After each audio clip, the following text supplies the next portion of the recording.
తిరుపతి శ్రీ కోదండరామస్వామి వారి వార్షిక బ్రహ్మోత్సవాల్లో భాగంగా చిన్నశేష వాహనంపై శ్రీ కోదండరాముడు విహరించి భక్తులకు దర్శనమిచ్చారు. గజరాజుల ముందు కదులుతుండగా భక్తజన బృందాలు చెక్క భజనలు కోలాటాలతో స్వామివారిని కీర్తిస్తుండగా మంగళ వాయిద్యాల నడుమ స్వామివారి వాహన సేవ కోలాహలంగా జరిగింది. భక్తులు అడుగడుగునా కర్పూర హారతలు సమర్పించి స్వామివారిని దర్శించుకున్నారు.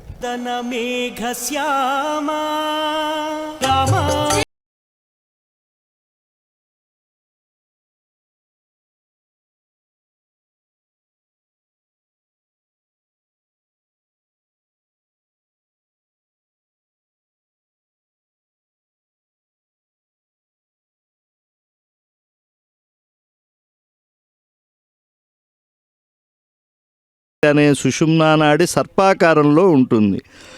మనోవృత్తులు ప్రపంచాభిముఖంగా ప్రసరించే సామాన్య మానవుల్లో వచోగ్రమ భాగంబుల తండ్రి రామచంద్ర అటన్న మహానుభావులైనటువంటి వారు రాముడి వలె నడవాలి. రామాదివత్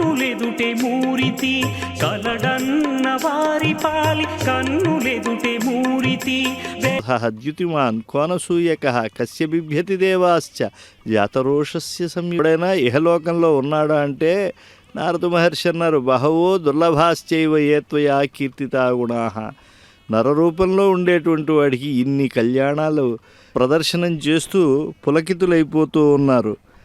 ఎలా రామతత్వాన్ని రామకథను భక్తితో ఆసక్తితో చెయ్యాలో అనుశీలనం చేస్తూ ఉన్నారు కళామాధ్యమంగా. సుశిక్షితమై ఇక్కడికి వచ్చి ఆ ప్రదర్శనలు అందించాసీత్ సాక్షాద్ రామాయణాత్మన. వేదవేద్యుడైన పరంధాముడు రాముడై దశరథుని ఎంటమైనటువంటిది. అందుకే ఎంతోమంది రామాయణాలు రాశారు. ఇంటింటి రామాయణం అంటారు. రామకథలు రామచరిత్రలు వాల్మీకి రామాయణంలాగా కళ్యాణాత్మకంగా ఉండేట్టు ఆ యొక్క రాముని రూపాన్ని చూసి ఆనందించేటువంటి వాళ్ళు ఎంతో.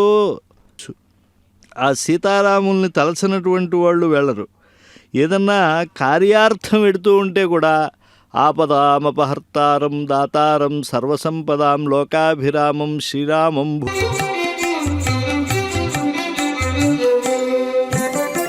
వావిలిపాటిలో వరమూర్తి తానై ఉన్నారు.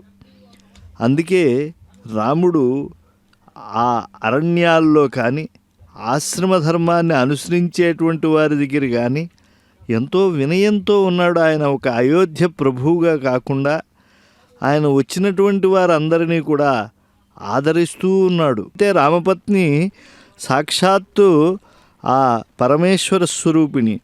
రాముడు అక్షర పరబ్రహ్మమైతే సీత అక్షర భారతి.